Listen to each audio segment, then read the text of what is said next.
go. 5, 4, 3. Alongside Steve Lockmeyer, I'm Dave Morris. On the steps of the Civic Center in downtown Oklahoma City, in front of Bicentennial Park, with the 50th annual Festival of the Arts. I say it's underway. Actually, I think it kicks off at 11 a.m. this morning, but things are going well this week with the festival. Every Friday, we do a live video on newsok.com, kind of recapping the week in review, the stories that were in the newspaper and online at newsok.com, and the stories that are coming up in weekend editions of the Oklahoman. And what better guy to talk about the things that are going on, especially in the urban core of Oklahoma City, than Steve Lockmeyer, who covers all things downtown, midtown, Bricktown, basically anything with the town involved in it, you cover it. Steve, how are you? All right, thank you. We should also mention that Steve hosts a chat. Just finished. Every Friday morning at 9:30, and I want to get to that. But first of all, let's give these ladies behind us a shout out. They are students with Oakdale. Hey, Oakdale, represent yourselves. And Steve, they have the right idea. They have Dippin' Dots because it's a little bit warm out here, isn't it? Yeah, the sun is out today, but it's a beautiful day. Well, and these ladies say they have artwork out here as well. They're trying to find out where exactly that is. But back to your chat, Steve. What were people talking about? What they want to know today? A lot of interest today in a story I broke today. Only in the Oklahoman, Natural Grocers is on track to take over the Gold Dome. It is big news right now. They have a location, I believe, at 63rd of May, maybe 67th of May. And also at 164th and Western. They've got several locations. So apparently they're now doing pretty well. Yeah, it's got a niche audience. It'll certainly be a lot more selection and diversity for folks in the urban core. Really the first large-scale organic grocery. But they've got your staples as well: yogurt, milk, eggs, meats, soup mixes, and all that. And they focus on the organic foods. And currently we have native food, native roots. Yes, we've got a that's native down the roots. Deep Deuce area. Yeah, that's about 4,000 square feet. This will be quite a bit bigger. It's a smaller space, you're right. But this will be a nice sized grocery store at 23rd and Classen, 23rd and Western, that area. For those of us who live in the urban core, looking forward to have more options in the grocery scene. I suspect this will actually spur a lot of other growth and development nearby. Well, I'm sure that, getting back to your chat, I'm sure a lot of people are interested in, Steve, what else? Well, Classen Boulevard is really starting to take off. We've seen Sunbeam open up its new offices at Classen, and about 8th, I think, or 12th, somewhere in that area. I can't remember it all. Sure. We've got a diner set to open at 6th and Classen fairly soon in an old tire center. They had a open roof reception at Sunshine Cleaners last month, a long-time blighted property with great potential, gorgeous neon sign, and that construction's starting up. That'll be very interesting to see that come online. They're talking a brewery that's going to be in there. Likely a restaurant, probably. But you're right, the open air, at least right now, it's kind of open air. It's kind of cool looking. That won't stay that way, but yeah. You look at it and you're like, oh, this has a ton of potential and a good location. Oh, yeah. You've been covering the expansion of Oklahoma City and downtown Oklahoma City to the west, and that's what you're talking about with the Classen corridor and 21C. Also, 21C opening up this summer, construction starting up around that on housing and retail. It's just an explosion on the western fringe. So that was a story you had in today's Oklahoman, and of course you could see it last night on newsok.com, oklahoman.com for those that are subscribers, which is the benefit of being a subscriber. Yes. You get some advanced content, That's right. which is always good stuff. But you focus more on the history of the Gold Dome as much as, hey, there's a grocery store coming in here, but the significance here is what's happening with that building. Yeah, it's really about, some people are saying, well, will this satisfy all of downtown or the central core's grocery needs? I'm like, you're not getting the story. This is the Gold Dome. It has escaped very, very narrow encounters with total demolition. With the Wrecking Ball? Bank 1 sought to tear it down and make way for a Walgreens there. Another owner later on sought to briefly tear it down. Found out later it was for a on-Q gas station. But they figured out real quick, the public's not going to like this. So that went away. We saw one owner who tried to make some fixes to it, and I'm optometrist, but she really didn't get it all done, and it was a bit too much for her. And that really didn't last because she didn't do the thorough overhaul it needed. Now we've got a developer who's starting to build a nice track record, Jonathan Russell. He did the rise. It took longer than people were expecting, but he got it done. It's very nice. It is nice. Home to the Drake, to some furniture store, interior furnishings, New York bagel shop, a tea shop. It's a nice mix there. Clothing shops. He did a really nice job. It's also got pizzerias. Gusto is part of that. And the Pump, it's very popular right now. Good urban corridor for people of all ages or millennials to go hang out. So this is a guy who's proven he can do historic properties and really bring them back to life. In this case, Natural Grocers has a developer they like working with. So the deal that's pending right now would have it sell from Jonathan Russell to the developer and Natural Grocers, but he would remain involved to ensure it does not get destroyed and that the historic integrity is not destroyed as well. They will tear down the drive-through. I'm a great lover of whole buildings. People would say I'm a preservationist, but that drive-through is not original. It was built quite a bit after the Gold Dome, and it does not reflect the history of that building in any way. So, the footprint of that building has a good parking lot too, so it really works well for a grocery store. And tearing down that drive-through will allow for 10,000 square feet of ancillary retail, which is what would make the deal work. I remember, now that you mentioned that drive-through, I remember walking, I think I caught up with you on a story there that we did a couple years ago, and walking back to my car in the parking lot, a person was like, hey, what's going to happen with this building? I was like, well, we don't know. It's still developing. And she said, that drive-through would be a good drive-through tamale stand. And I was like, I can't argue there. It's good thinking. I'm not sure tamales would add to the financial viability of the whole property. I could be wrong. Maybe not, but they're tasty. Yes, they are. What else was on the chat? Well, we've had a lot of stories breaking the last couple weeks. There's a Markham Motors building in Auto Alley. Next to Red Prime Steakhouse. It's been empty for about 20 years. Gorgeous building, built around World War I. There's a couple of different records with different dates of when it was built, but certainly post World War I. And it's a gorgeous building, but it's been empty for 20 years. There's a law firm now renovating it. They're going to add a rooftop conference center terrace. It'll be very nice.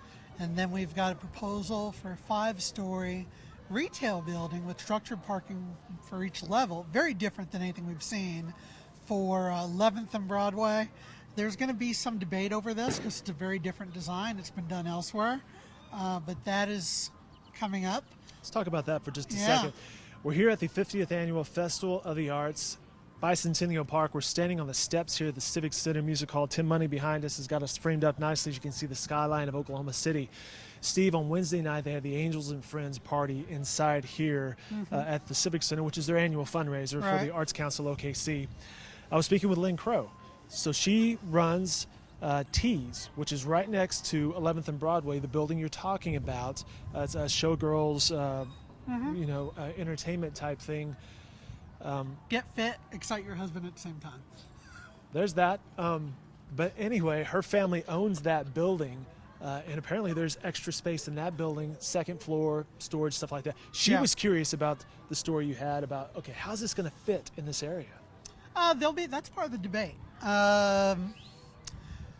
are those who say there's no precedent for this kind of design, especially with the balconies, and so that'll be a point of contention. Although I will point out there is no precedent for rooftop terraces and patios until a few years ago. Those were allowed, and those quite popular. Fit in. Yep. Change isn't always as we envision it. Some change is good, some change is bad. We'll just have to wait and see how this works. General manager of the Civic Center just walked by us. Yes, he was here, I suspect, when the festival was here before. Can we talk about that a little bit? Well, and you're talking about change, and that's the perfect segue into the Festival of the Arts, relocating from the Myriad Gardens, that area where Stage Center was, to returning to its roots here at Bicentennial Park. And you're the perfect man to talk about this, so I'll throw it to you for some history. Well, let's talk about the park here first of all. Historically, it was known as Civic Center Park. I personally still like to refer it that way. A lot of others do too. It was renamed in 1976 when everyone was celebrating the country's bicentennial. And which is no small thing. It's bicentennial after all. Just much like today's Earth Day. Happy birthday, Earth. I don't know. I don't know if that name really reflects the culture and heritage of our city as much as the idea of the Civic Center does. The Civic Center was historically the name for not just the music hall, but City Hall, County Courthouse, all built as once. It was our first maps. It was an amazing achievement in the depths of the Great Depression, and I personally regret that we quit honoring that heritage and went for a more gimmicky fad of the moment. The bicentennial's been over for quite a while. So we can call it Bicentennial About Park, we 40 can call it years. Civic Center Park. I personally still refer to it as Civic Center Park. That's our heritage. But let's talk about it. This park was here when this whole complex was built. Gorgeous architecture. Some cities did it wrong. That's something Oklahoma City did very, very right. You look at the architecture, the Art Deco design, the grandeur, the permanence of the materials of the limestone and all that was used. It holds up. It's timeless. The engravings and the metal entrances. It's really amazing. And for the longest time, this area kind of started to go into a slow decline. The festival started here in 1967. At the time, the park had a lot of old growth trees. It had a lot of monuments just placed everywhere in the ground, even little stone markers. And it got muddy from time to time. It wasn't designed for this kind of event. It went through a couple of overhauls during that bicentennial that we talked about. They put up what was essentially a big boxy bunker with an underground area right where the fountain starts now. And it was a terrible idea because during the rest of the year, you had people going in there and engaging in less than desirable activities out of sight. And damage happened. It became littered. It had a stench to it. It was an eyesore very quickly. It was badly thought out, badly designed. I'm sorry. It's just truth. And that conclusion was made by the city ultimately when they tore it down for the next makeover of the park, which occurred in the late 90s as part of the renovation of Civic Center Music Hall. Now at this time, the festival had moved on to the Myriad Gardens a good 15 years earlier. Back in the mid-80s, the Myriad Gardens was opening up. It didn't have much going for it. And the festival had outgrown the park here as it was configured then. And there was really not a very desirable area. So they moved to Myriad Gardens, helped that mature and grow, got people familiar with it. Well, flash forward. You have the park made over as part of the MAP Civic Center makeover. And that lasted for a few years. And then we had Project 180. Rand Elliott worked with a Tulsa firm to redesign this park. There are some debates over some of the items he wanted to do, and at first it didn't seem clear if this park fit a purpose. Keep in mind, there is no need to move the festival when this park was being designed by Rand Elliott. This is about 2009, 2010, after Project 180 first started. So he came up with this design. It's got a lot more concrete plazas. It's got a fountain in the middle. It's got some nice trees, and it's got a lot of these little walls that can double as seating. Now, at the time, it didn't come clear as to what this would all come out to, how would it be used. And then we had development going on all around the Myriad Gardens, and it became clear it had to move. If for any other reason the streetcar is going to be going down Hudson Avenue, which was where the Arts Festival Plaza was, Sure. and you can't do that. So an in-stage center site came into play. So you have this gorgeous park that was historically the home of the festival. What started until the mid-1980s, and it is a perfect fit. It has so much more seating. It has these great event spaces, historic event spaces for the festival organizers, as you pointed out. It's got City Hall is another backdrop. You've got these roads that can be shut down. There's so much more usable space. This is perfect.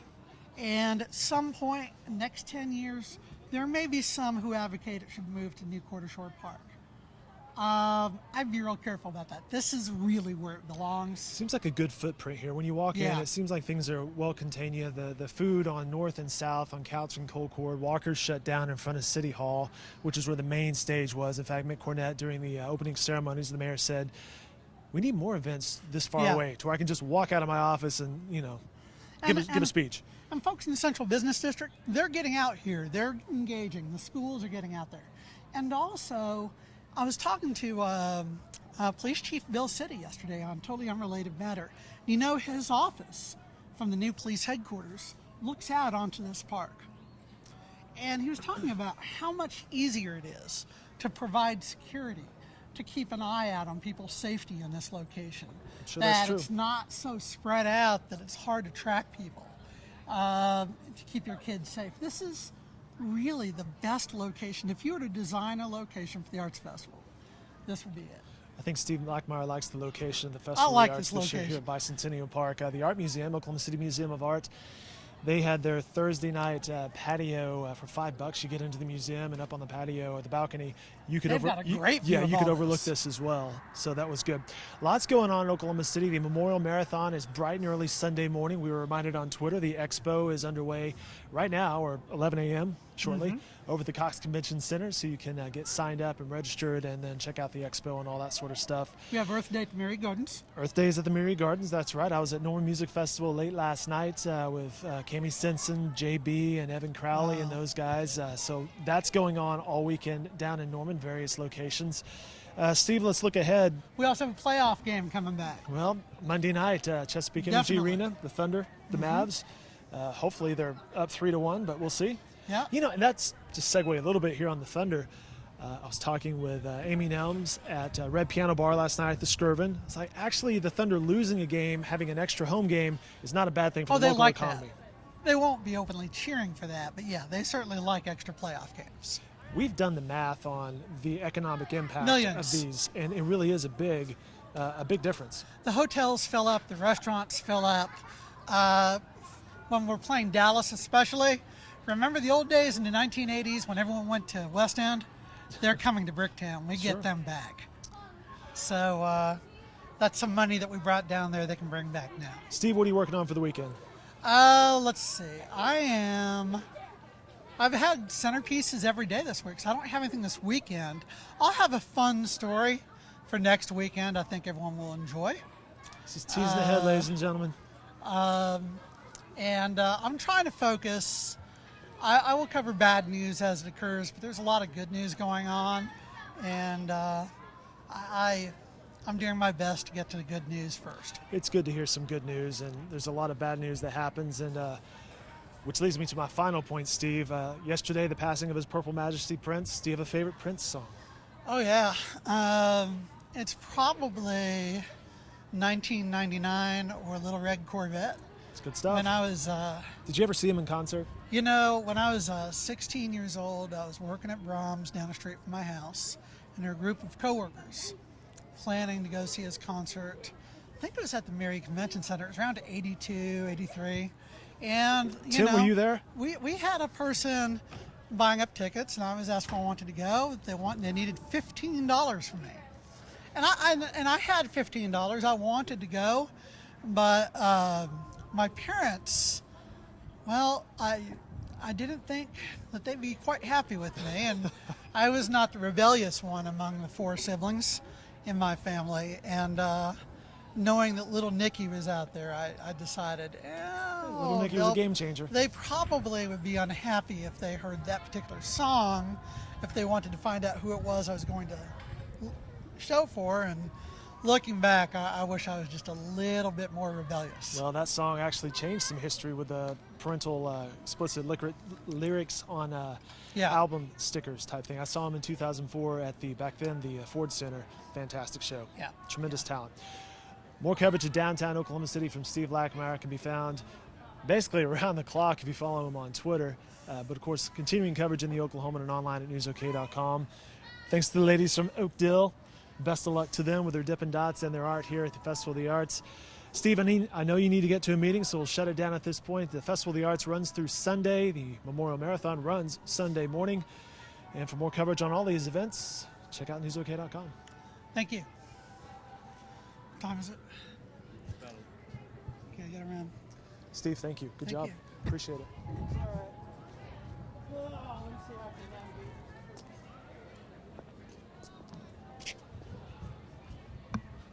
Clear? Yeah. They went to lunch. That Todd said headed back. I didn't know what that meant.